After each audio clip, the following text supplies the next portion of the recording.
Hello and welcome back to Rage Gaming. My name is Hollow, and today I'm excited to be talking more Zelda Breath of the Wild 2 once again. This has come up thanks to Jeff Knightley, who has us all speculating once again. A recent tweet from Jeff seems to suggest we'll have some new information, maybe even a new gameplay trailer of the long-awaited sequel. If you aren't aware, Jeff is the producer and host of the Game Awards, and has a history of being tied to big reveals. The Game Awards show is coming soon, this December 9th, and we're usually shown a variety of game trailers, even first-time reveals and exclusives, meaning it's generally a good time for games. This time we have potentially even more to look forward to, since Jeff has been hinting at a large amount of titles set for the show, so it should be a good one. Most importantly though, the tweet potentially concerning Zelda. Apparently, at the time, he just watched the final cut of a world premiere that had been in the works for almost 3 years now. Specifically, he said 2.5 years, which is specifically when Breath of the Wild was revealed back in 2019, 2.5 years ago. Since Zelda actually has a history with the Game Awards, and Nintendo in general like to use them for their reveals,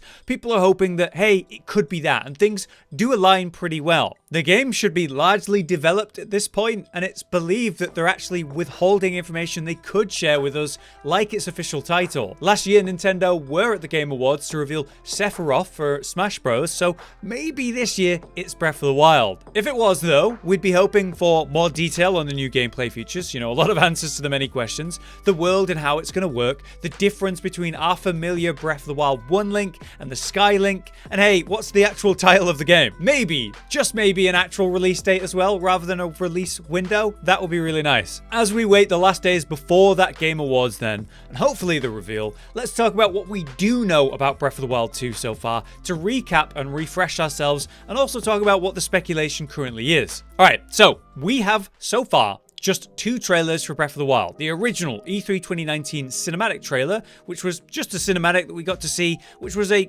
great source of speculation for us. But then the much more recent E3 2021 gameplay trailer, in which, hey, actual proper gameplay and a whole bunch of new mechanics and concepts, which largely suggest that there will be 2 Links we're playing as. Let's start with the first trailer before focusing more on the second then. As we know, Zelda and Link were traveling through some kind of cave, which, as it turns out, were under Hyrule Castle. To get to the point, things do not go well. Why they're down here in the first place is a big question, but without a direct answer, let's focus on what we do see. That red malice that's pouring out of a dried body that might be Ganon's. The malice is often tied to the monsters of this world, but something new. There are some green symbols that are spiraling out, reminding me very much of the Twilight Realm, appearing to seal the body. And as we get a better look, we actually see there's a hand and arm taking a physical form out of that green, grasping and holding down that body. I was wondering if this is all that's left, just a hand and an arm of something more that was once sealing it. In a tiny scene,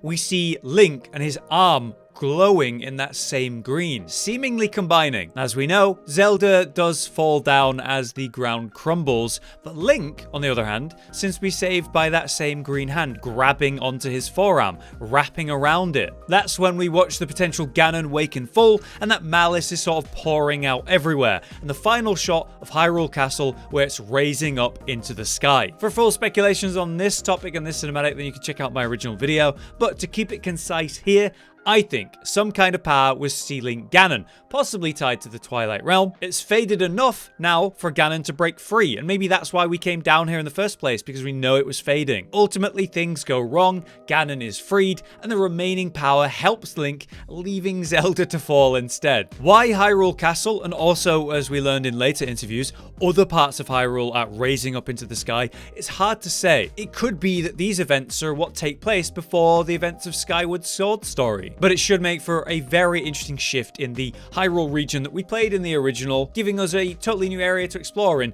new underground sections, maybe more like dungeons than shrines. And then obviously the places up in the sky. Speaking of which, let's talk about Trailer 2 and the gameplay then. Trailer 2 picks up where we left off. Getting to the point quickly, the malice is spreading and Zelda falls to darkness. Just before all of that though, there's this tiny scene of Link's arm being consumed by that malice. Instead of the green arm holding him, it is a dark dark malice that's consuming that arm. And as we fade to black, we have that incredible opening shot of Link falling through the sky, very Skyward Sword style, and it looks incredible. The height at which we're falling from is huge. But everything is different here. Link's hair is a lot longer, the new outfit, the arm, which looks like it's almost petrified, turning to stone, but was limited as it stops before going on to consume his torso. This is why I think that the green power, you know, that arm, is what saved him from the malice consuming him, and then also is the source of his new powers. Throughout, though, we have some seriously wonderful shots of the sky region, all these floating islands to explore, some kind of old civilization and structures appear. The glider is being used to get around, but it's not falling quite as fast now. Interrupting all of that, though, we're back on the ground in a very familiar Hyrule. Link looks totally different again. Short hair, the original outfit, the arms look fine. Sure, we have a new combination of enemies in front of us, which is neat, but what's going on with Link? He's very much back to Breath of the Wild 1. And this is where a lot of questions came up for us,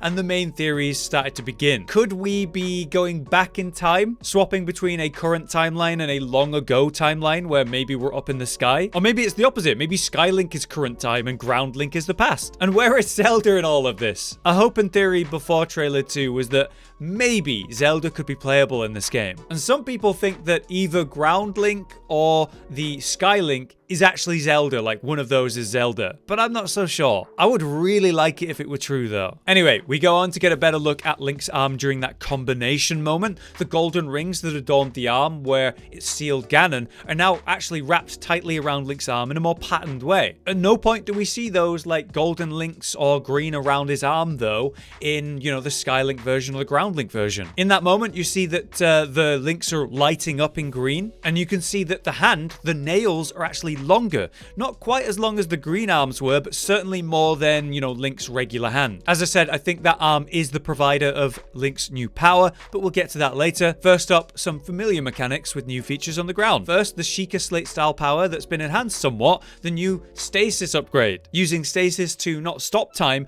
but reverse it, sending the physics backwards with this spike ball, sending it back into the enemies. Or we have this new enemy worm thing. We're clearly underground here. Maybe we're in one of those new underground caverns, a new dungeon. And either way, this thing's so gross that we're gonna have to burn it using the entirely new dragon head shield that works like a flamethrower. Some new cool features for Ground Link here for sure, but none of these things are shown during the Skylink's gameplay, who appears to have separate powers. As we go into the droplet scene, where this water droplet is playing in reverse, instead of, you know, going down, it's shooting upwards from the puddle, which shifts into the moment where Link is shooting up in the same way, going straight up and through this terrain, swimming through it like water. He pops out on the top almost like a portal entrance. Mechanically, I'm wondering more about this though. Like, how does the ground swimming work? Can we just do it anywhere? What else can this arm do for us with its new power? In general, this Skylink feels much more survivally rather than, you know, the familiar Breath of the Wild style. We don't see him using the Sheikah Slate at all, almost like he doesn't have it. Where Ground Link is super overly familiar to Breath of the Wild 1 with, yeah, some new details and features. So that's why, yeah, people are wondering, is this two timelines?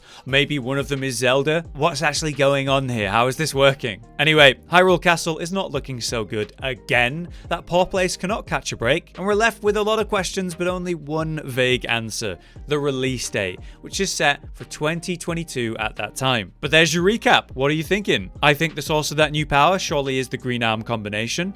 And the big question is, does the Twilight Realm have anything to do with this? Will we see them at all? Are we playing in two timelines? Is one of them actually Zelda? There's all a lot to think about, and it's very fun to speculate, but God, I am ready for some solid new information, or just like any answers to these questions. Hopefully then, at that upcoming Game Awards show, we'll get some answers, and maybe even a set release date. For now though, I've been Hollow, you've been you. Thanks for watching. Josh, Cotton, and Hollow with the videos, dropping the humor like a hammer on your tippy toes, bringing entertainment on a daily arrangement to take our insanity and turn it into entertainment. Yes, I said entertainment twice, to reiterate that it is nice to look into your faces on a mostly daily basis when you let us in your homes to make the whole world a stage. Goodbye.